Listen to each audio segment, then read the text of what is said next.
Barriga, buenos días. Bienvenido a Zorro de Pasco. ¿Qué tal? Un gusto poder conversar con ustedes, tanto sobre la situación nacional como sobre la situación de Cerro de Pasco.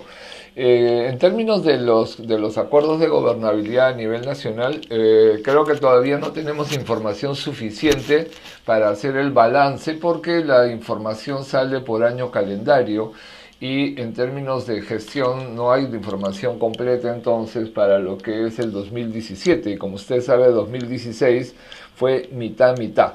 Sin embargo, hay algunos indicadores generales que no dejan de ser preocupantes por sus impactos negativos, ¿no? Recordemos que este año hemos tenido el impacto del fenómeno del niño costero y el tema de corrupción, que son dos campos que van a influir sobre el logro de los acuerdos de gobernabilidad. En el caso del niño costero, este se sumó a un proceso de desaceleración de la economía que ya venía de antes y por tanto el primer semestre del 2017 no ha sido un buen primer semestre. Felizmente estamos empezando un cierto nivel de recuperación de la actividad económica en el país, en parte jalada por los precios de las materias primas, en especial de los minerales, ¿no?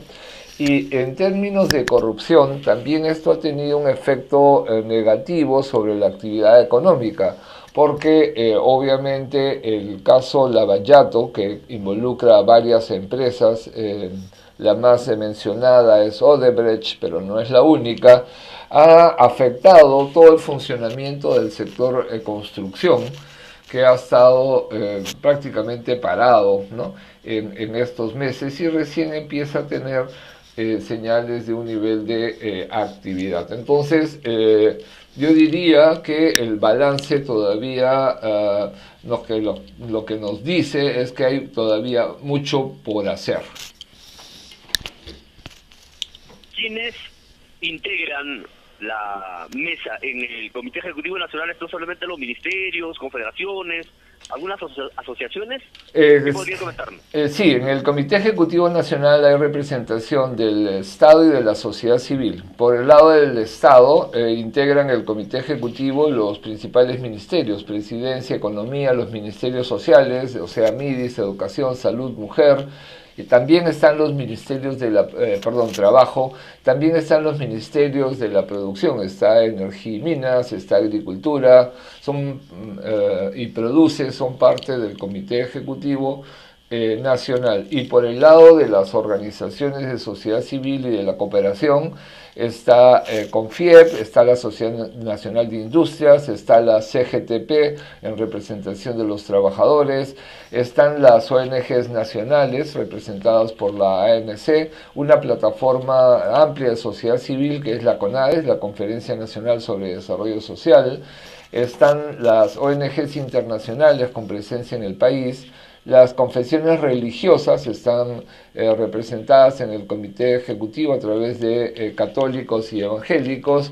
Están las organizaciones de mujeres a través de CONAMOVIDI. Ese es más o menos el panorama. A eso se suma la ANGR, la Asociación Nacional de Gobiernos Regionales, se suma AMPE y REMURPE, así como la red de mujeres autoridades de gobiernos locales. Como ve, es un espacio plural que es acompañado a su vez por la Defensoría del Pueblo. Este es el panorama. Me olvidaba, muy importante, la cooperación internacional con presencia en el país a través del PNUD y UNICEF, ¿no? ¿Y cuáles son las regiones que cuentan con compromisos políticos de acción parlamentaria conjunta? Tenemos compromisos en 21 regiones del país, que básicamente tienen que ver con una consideración que es, la idea clave es poner por delante el interés regional antes que la consigna partidaria, diría yo, ¿no? Esa sería la idea central y eso es una invitación a que los parlamentarios de cada región den cuenta a sus electores en la región con cómo desde el rol parlamentario están contribuyendo al desarrollo de Pasco. Por ejemplo, si en caso de Pasco tenemos, 60% de incidencia de anemia, ¿no? que es el dato que tenemos disponible en este momento, la pregunta, el trabajo de los parlamentarios debería velar por cómo en el presupuesto público, cuya discusión está en curso, se están garantizando los recursos para que ese 60% de niñas y niños de la región que tienen hoy día anemia, ¿no? Puedan recibir la atención requerida y que cumplamos la meta de reducir la anemia a menos de la mitad, ¿no? Que ninguna región del país tenga más del 30% de prevalencia de anemia, ¿no? Como una meta mínima, digamos, regional, ¿no? Revisando el documento principal, encontramos que el propósito era contar con el mayor consenso posible en torno a un sistema de medidas de política y resultados orientados a lograr una vida digna para todas las personas, hombres, mujeres de todas las edades en el territorio peruano, y buscar con ello tener las mejores condiciones para impulsar el desarrollo de forma integral e inclusiva. Pero haremos algo con este Parlamento que está entretenido en cuestiones niñas, más en dimes y diretes, en hacer la vida imposible al presidente de la República y el otro que no quiere comparecer para dar una información de los cuestionamientos. Mire, por sus vinculaciones que tiene con una constructora brasileña.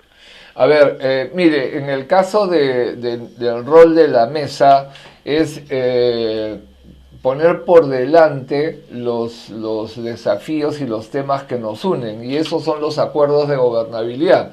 Obviamente ahí la política tiene varios campos donde pueden haber conflictos, confrontaciones, divergencias, pero el rol nuestro es ayudar a que cada vez tengamos más campos de acuerdo, de consensos, y en especial que la ciudadanía cumpla un rol muy activo para que esos consensos se lleve a la práctica. Y de verdad los acuerdos de gobernabilidad tienen varios, múltiples campos que creo que son muy importantes, y si efectivamente avanzáramos en todos, quizás me va a disculpar el comentario medio irónico, nos quedaríamos sin titulares políticos en los medios, ¿no? Pero entonces el desafío nuestro es ayudar, digamos, a que en base a la acción conjunta logremos que se construya este desarrollo equilibrado en el país, que población de Pasco, por ejemplo, que está en situación de pobreza, ¿no?, pueda acceder a los medios necesarios para mejorar su salud, su educación, que los recursos asignados a la región se usen eficientemente. Cuando vemos, por ejemplo, qué ha pasado con la vacunación en la región, lo que vemos es que entre el 2014 y ahora se ha ido recuperando cobertura de vacunación, pero todavía estamos lejos de lo deseable, que es tener una cobertura del 95%. Entonces hay que ver en cada caso, ¿no?, cómo están las cosas. En el caso de Huánuco, por ejemplo, que es una región vecina a Pasco, ¿no?, tiene una cobertura de vacunación 12 puntos por encima, porcentuales. Entonces, como Pasco y Huánuco, por ejemplo, pueden cooperar para mejorar la calidad de los servicios de salud, las comunicaciones, ¿no?, y potenciar los recursos con que se cuenta. En el caso de Pasco es una región compleja, ¿no es cierto? Tenemos desde la tradición minera, ¿no?, expresada en la propia capital de la región, hasta zonas ambientalmente importantísimas, como las que se perciben o como las que existen en la zona de Oxapampa, en el camino a Posuso. Tenemos ahí un área natural muy importante. Entonces, cómo ese conjunto de recursos son puestos en valor para la propia población de la región, ¿no? Ese es nuestro desafío, y cómo el conjunto del país coopera para que cada región pueda crecer donde tiene más oportunidades, ¿no?, generando calidad de vida para sus habitantes.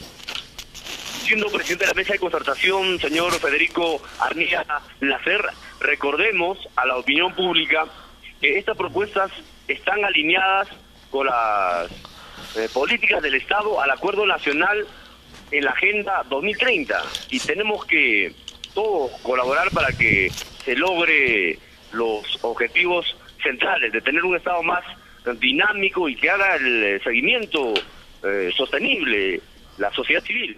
Por supuesto, lo que nosotros apostamos a que tener un Estado que esté al servicio del bienestar de las personas, y creo que ese es el esfuerzo. Y si el Estado no puede solo, que creo que eso es algo que todos nos damos cuenta, toca a la sociedad civil cumplir un rol proactivo. Fíjese, el mandato número 1 de la Constitución establece que la defensa de la persona humana, ¿no?, del bienestar de la persona humana, es una obligación del Estado y de la sociedad.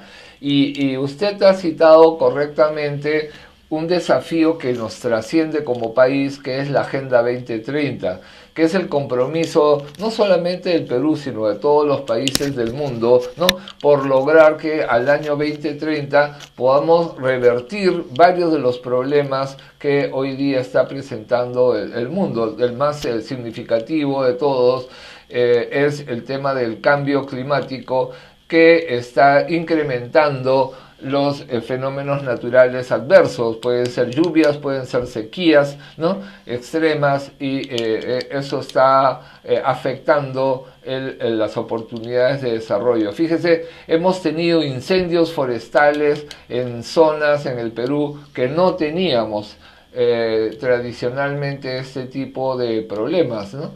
No hace mucho yo recuerdo haber estado en Huánuco y viendo el impacto de los incendios forestales, el aeropuerto que no se podía usar. Entonces, estos son algunos de los datos concretos, ¿no?, sobre los cuales tenemos que trabajar de manera articulada, ¿no? Y aquí no hay que unos avanzan y que los otros se queden atrás, ¿no? El lema mundial es que nadie se quede atrás. Y eso estamos planteándose el corazón de los planes de gobierno que los candidatos al proceso electoral municipal y regional del próximo año puedan presentar, ¿no? Una mirada más integral, alineada con los 17 objetivos de la Agenda 2030, de los Objetivos de Desarrollo Sostenible. Agradecemos la deferencia de llamarnos al presidente de la Mesa de Concertación a nivel nacional, Federico Arnía Láser. Agradezco la atención de ustedes y la oportunidad a través suyo de comunicarnos con toda la región de Pasco y afirmar nuestro compromiso conjunto, más en estas horas previas al partido de la noche, ¿no? Creo que todos esperamos como una sola fuerza que podamos ganar el partido y asegurar la participación del Perú en el Mundial. Eso no es un indicador del acuerdo de gobernabilidad, pero creo que todos lo suscribimos, ¿no es cierto?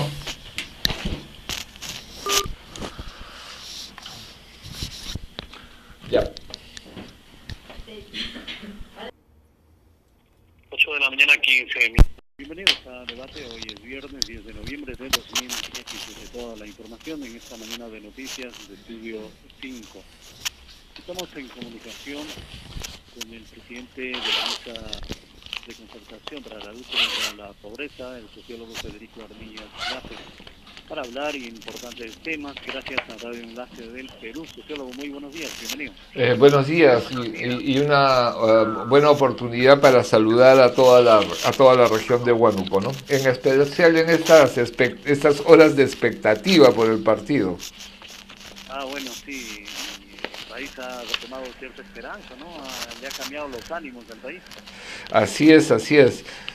Y estamos confiados en que nos irá bien. Sí, efectivamente. Bueno, ¿y cómo nos va en el tema de la mesa y en el tema del acuerdo de gobernabilidad que han suscrito los hoy gobernadores y alcaldes? Fíjese, justamente estamos en la etapa de empezar a cerrar el balance de cara al proceso electoral del próximo año. Y la región tiene algunos indicadores que han sido interesantes y que creo que hay que saludar, pero también tenemos desafíos, ¿no? Un indicador interesante, por ejemplo, en la región tiene que ver con la cobertura de la vacunación. Huánuco, por ejemplo, está manteniendo un nivel de cobertura en vacunación para menores de 12 meses del 90%, cosa que es muy, muy saludable, ¿no? Pasco, y lo comentábamos no hace mucho con los vecinos de Pasco, están por lo menos 12 puntos por debajo, y no hablemos de Lima, que está peor todavía. Entonces creo que hay cosas a reconocer y saludar, y simultáneamente hay desafíos hacia adelante. Todavía tenemos que 1 de cada 4 niñas o niños tienen desnutrición crónica en Huánuco, y 47%, o sea, un poquito más que el promedio nacional, tienen anemia en la región. Entonces, estos indicadores nos dan una señal de cómo la región está funcionando y el país están funcionando para proteger derechos desde el inicio de la vida, ¿no? Y ese es nuestro desafío, esa protección de derechos. Bueno, pero ese es uno de los puntos, ¿no?, de un acuerdo de gobernabilidad. Por supuesto, y por eso hay que reconocer dónde está el avance y dónde están las debilidades. Y creo que ahí tenemos un reto y una tarea pendiente. Por eso señalo ambos lados, ¿no? Para no retroceder donde estamos bien, ¿no? Porque eso también nos pasa en el país. Ah, ya estamos bien acá y nos olvidamos de ese tema y nos vamos al siguiente. Claro. Y a nivel nacional, en las demás regiones, ¿cómo se está en este tema contra la anemia? Ya le digo, el promedio nacional está en 43%, y por eso mi comentario, para seguir con los vecinos. Pasco está en 60, Huánuco en 47, pero otras regiones no están tampoco muy bien. Fíjense, la anemia afecta no solamente a la gente que está en situación de pobreza monetaria, sino que incluso en el quintil más alto de ingresos hay una incidencia del orden del 28% de anemia. Quiere decir que tenemos un problema de patrones de consumo, no solamente un problema económico, que no hay plata, sino también que incluso la población que tiene dinero no está teniendo un consumo adecuado de lo que es fundamental, por ejemplo, para combatir la anemia, que es un buen consumo de derivados de carnes rojas, ¿no?, o de pescado con alto contenido en hierro, el hígado, el bofe, ¿no? Son insumos claves, y también las chispitas, ¿eh? los multimicronutrientes que están allí en los establecimientos y a los cuales hay que recurrir para completar la dieta, ¿no? Pero analizando los datos, son tasas bastante altas, ¿no?, de anemia. Por supuesto. Y muy preocupante.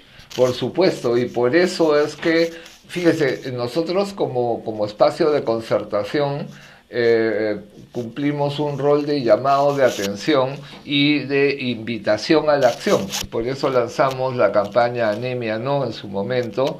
Ya habíamos identificado que habíamos agarrado una buena pista para reducir la desnutrición crónica infantil como país, ¿no? Hemos avanzado bastante, todavía hay mucho que hacer. Todavía tenemos problemas de desnutrición crónica en Huánuco, por ejemplo.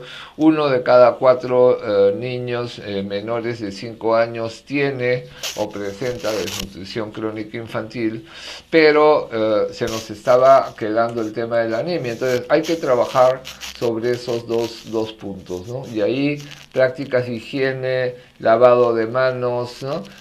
Buena nutrición, incorporando el consumo de derivados de productos con alto contenido en hierro, en especial de origen animal. La sangrecita ahí es el producto estrella, ¿no? Son elementos claves.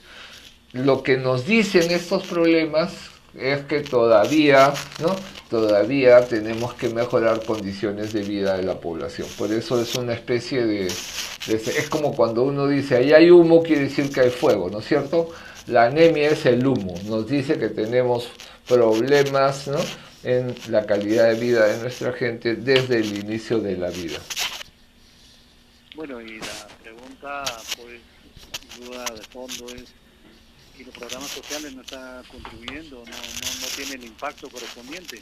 Fíjese que la respuesta es exactamente al revés. Creo que los programas sociales han tenido y tienen un impacto muy importante, ¿Y qué pasaría si los rebajamos, si los cortamos o los limitamos? Pero no es suficiente entonces lo que estamos haciendo y se requiere más. Ese es el punto que creo que hay que plantear, ¿no? De hecho, por ejemplo, en el caso de Juntos, ¿no?, tuvo un menor nivel de cobertura el año 2016. Este año ha recuperado niveles de cobertura y eso ya se empieza a apreciar en los indicadores de mejora. Entonces, los programas sociales, sobre todo los que tienen presupuesto por resultados, en general han tenido una contribución muy importante, ¿no? Incluso con pobreza monetaria, fíjese. Como usted sabe, hemos tenido una desaceleración económica y a pesar de la desaceleración económica hemos mantenido un nivel de reducción de la pobreza monetaria y el factor clave ha sido justamente que se ha logrado sostener algunos programas sociales claves, ¿no? Incluso ampliar el caso de Pensión 65 que dinamizan las economías locales de los más pobres, ¿no? Claro, sin embargo, sociólogo, me parece que a estas alturas, y se ha puesto ya en debate hace mucho tiempo, hay la necesidad de replantear algunos programas, ¿no? Como por ejemplo el vaso de leche, que no está llegando a los niños, los productos en principio se entregan a los 2, 3, 4 meses, y muchos de estos productos lácteos llegan a parar en algunos centros comerciales, como la fabricación de heladerías, claro, las pequeñas, ¿no? ¿Y usted cree que a estas alturas es necesario hacer todo un balance, un replanteamiento de este y los demás programas sociales? A ver, creo que los temas que usted plantea son claros y obligan a hacer un balance, efectivamente, como usted señala, y en especial obligan a poner en la mira no el programa, sino la corrupción que puede estar operando al interior de algunos de los servicios públicos que están detrás, ¿no? Porque si recursos lácteos, digamos, van a parar a la heladería y no necesariamente al vaso de leche de las niñas y niños, ahí lo que está habiendo, ¿no?, es un delito, es un acto de corrupción. Entonces hay que tener cuidado a qué le estamos poniendo la puntería. Y creo que efectivamente el tema de corrupción es un problema muy importante en el Perú. Hay la gran corrupción, pero también hay la pequeña corrupción, y ahí sí es un tema de una cruzada nacional, ¿no? Creo que ese es un tema que hay que mirar y sobre el cual hay que poner todos los ojos del país, ¿no? Y los medios son un actor clave en ese proceso, pero ojo, ¿no? Hay que saber qué es lo que estamos combatiendo. Lo que hay que combatir es la corrupción y no el programa social, sino el uso corrupto que se pueden hacer de los recursos públicos, ¿no? Creo que eso es un elemento clave. Eso no quiere decir que los programas no tengan que reevaluarse, rediseñarse, sino que en su rediseño tienen que incluirse los candados necesarios para que el programa cumpla con sus objetivos, ¿no? Y hay cosas que se han dejado de hacer, ¿no? Usted recordará que la red social de vaso de leche, por ejemplo, fue fundamental para enfrentar el problema del cólera en el Perú. O sea, 30 años atrás tuvimos una epidemia de cólera en el Perú que no tuvo ningún muerto. Tuvimos hasta un ministro con cólera. Pero esa red social del vaso de leche había enseñado y nos enseñó a todos a cómo manejar los cuadros de diarrea, la importancia de la participación ciudadana, y quizás eso es algo que hay que recuperar en los programas. No están muy desde arriba y poco desde abajo. Creo que esa movilización social y ciudadana independiente, sin color político, que pone por delante los derechos de las personas, creo que ese es el elemento clave para tener programas sin corrupción, ¿no? Claro. Bueno, en el tema del acuerdo de gobernabilidad hay otros aspectos, ¿no? ¿Cómo se ha ido monitoreando a estas alturas? Efectivamente hay otros aspectos y están los grupos de seguimiento a los acuerdos de gobernabilidad. Hoy en día la tarea es generar condiciones para tener un buen balance de qué es lo que ha caminado y qué es lo que no ha caminado en las regiones, ¿no?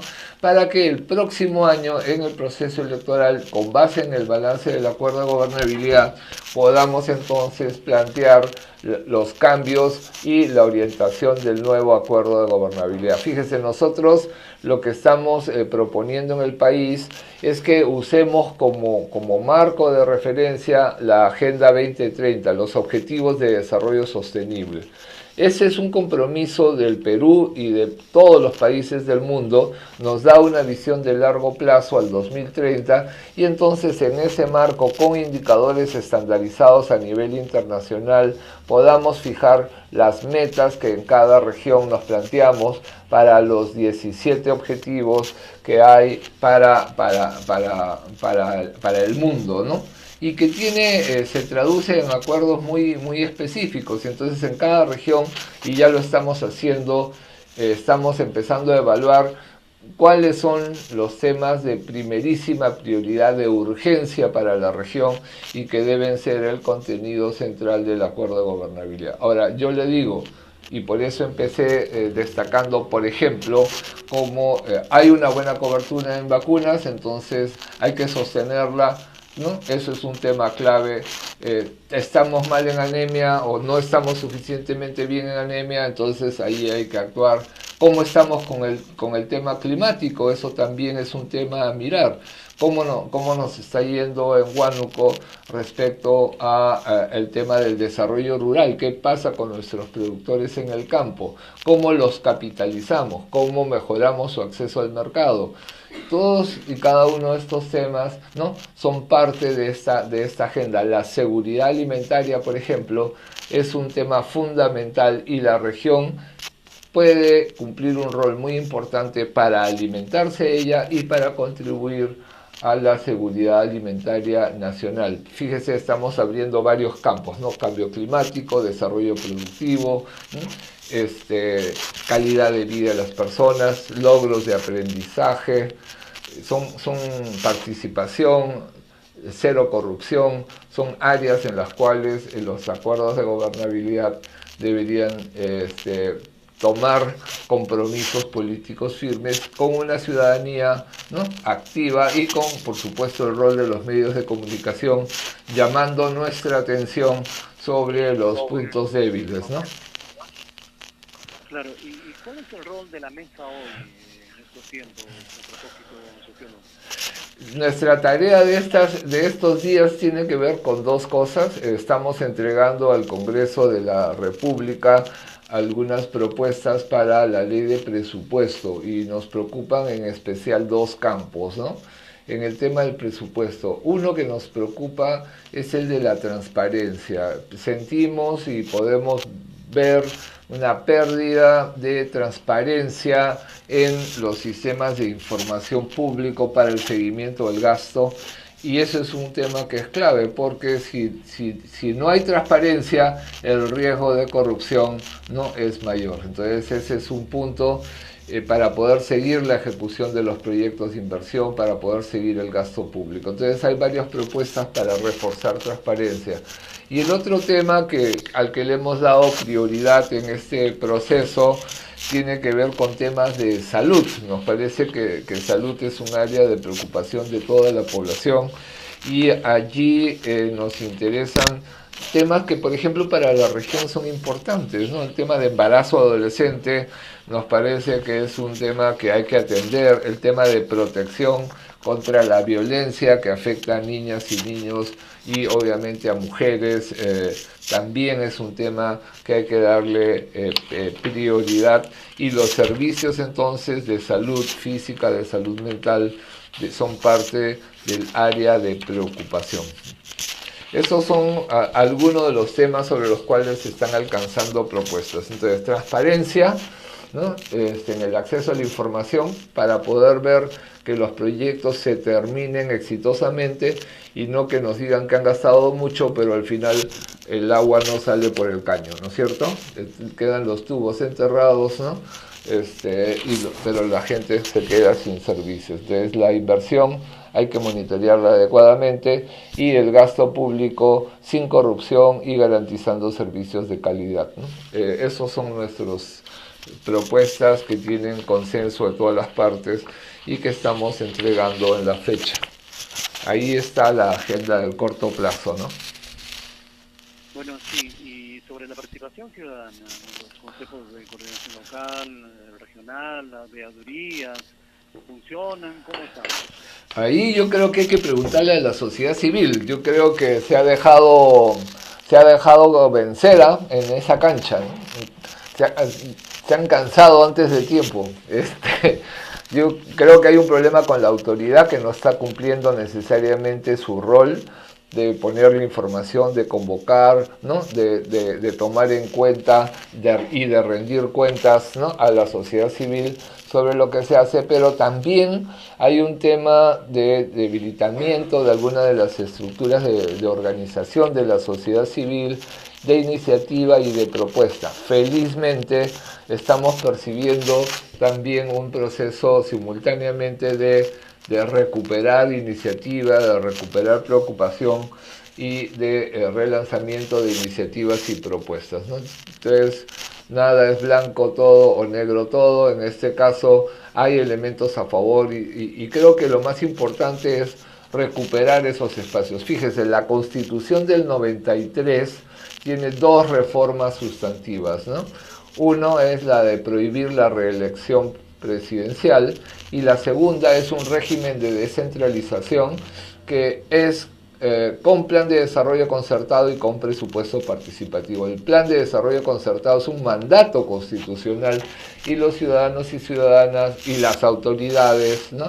tenemos que hacer cumplir ese mandato, que existe el plan, que sea un marco efectivo de referencia y que se asignen los recursos en los procesos de presupuesto participativo, ¿no? para lograr los objetivos del plan de desarrollo concertado. Entonces, esa es una cancha que hay que recuperar con iniciativa y con propuesta, ¿no? ¿Y cómo se hace la evaluación o el seguimiento a los acuerdos de gobernabilidad? En el caso de la mesa de concertación, el mecanismo pasa por grupos de trabajo que tienen que ver con los temas que se prioricen. Para no hablar de la mesa regional, sino para presentar un poco el modelo nacional, hay varios grupos de trabajo que de manera relativamente continua o permanente van viendo cómo está la situación. Por ejemplo, tenemos el grupo de gestión de riesgos, ¿no? El grupo de gestión de riesgos ha tenido un rol muy activo los primeros meses de este año vinculado al tema de del manejo de la emergencia. Ahora que, entre comillas, la emergencia ha pasado, los problemas están allí, derivados del impacto del fenómeno del Niño costero, y entonces la tarea es hacer seguimiento al plan de reconstrucción. Estamos hablando de hacer un seguimiento concertado al proceso de implementación del plan de reconstrucción con cambios. Espero que dentro de poco podamos tener buenas noticias al país respecto a cómo vamos a llevar adelante esta actividad. Están los grupos trabajando, pero también se ha hecho más evidente las dificultades que podemos tener como país. Fíjese, un sismo de grado 8.5 o 9, que es altamente probable en la ciudad de Lima, afectaría no solamente a Lima, afecta a todo el país, ¿no? Vive un tercio de la población en Lima, 50% del Producto Nacional se hace en Lima, y eso pues tendría un efecto devastador. Y la pregunta que nos hemos hecho, por ejemplo, es: ¿los servicios de salud de Lima podrían atender, ¿no?, una emergencia de ese tamaño? ¿Estamos los ciudadanos entrenados y capacitados para manejar una emergencia de ese tipo? ¿Qué hacemos con en las cifras más conservadoras, 30.000 heridos graves, ¿no? Tenemos el personal por lo menos para estabilizarlo y que pueda ser atendido. Entonces, son temas que nos parecen de urgencia y que requieren de políticas públicas. He puesto ese tema, pero es válido también para el caso de Huánuco, ¿no? Podemos encontrar una agenda que se trabaje concertadamente, que es lo que estamos haciendo. Entonces, se trabajan temas de salud, temas de educación, temas de desarrollo económico. Hay un acuerdo con los trabajadores, empresarios y el Ministerio de Trabajo, de ir viendo cómo superar la situación de informalidad que afecta el empleo nacional y poder pasar, ¿no?, de este 25% o casi 30%, dicen algunos, de empleo formal a por lo menos 60 o 70% de empleo formal, porque eso es garantizar derechos laborales, pensiones futuras. Eso está en la agenda y se están instalando grupos de trabajo según los casos, ¿no? O hay grupos que presentan los informes respectivos. Sociólogo, muchas gracias por esta comunicación. Saludos. No, más bien muchas gracias a usted, a Estudio 5, por la posibilidad de conversar y poner en conocimiento de la región de Huánuco de lo que este mecanismo curioso que se llama Mesa de Concertación para la lucha contra la pobreza hace, ¿no? Y estamos empezando a recibir visitas de varios actores en el mundo que dicen, uy, que eso que pasa en Perú, ¿no?, de repente lo podemos copiar porque no pasa en otros países, ¿no? Sobre todo porque muchas veces la relación entre Estado y sociedad civil está definida en términos de vigilancia, ¿no? Yo te vigilo, tú me vigilas, y claro, no hacemos nada juntos y nos quedamos atorados, ¿no? En cambio, la lógica de la mesa es concertar y hacer seguimiento para implementar en conjunto las políticas públicas. Muchas gracias por esta oportunidad que me dan de compartirlo y también de expresar nuestro deseo personal e institucional de tener un éxito en el fútbol, ¿no?, esta noche. Yo creo que ese es un tema al que no debemos dejar de lado. Creo que ha mostrado que es muy importante tener un espíritu de trabajo conjunto, ¿no? Sí, efectivamente. Muchas gracias al sociólogo Federico Arníaz Gracias, presidente de la Mesa de Concertación de Lucha contra la Pobreza en el Perú, y gracias a Radio Enlace por esta comunicación. Nosotros hacemos una pausa y volvemos. Gracias, Federico. Ya está.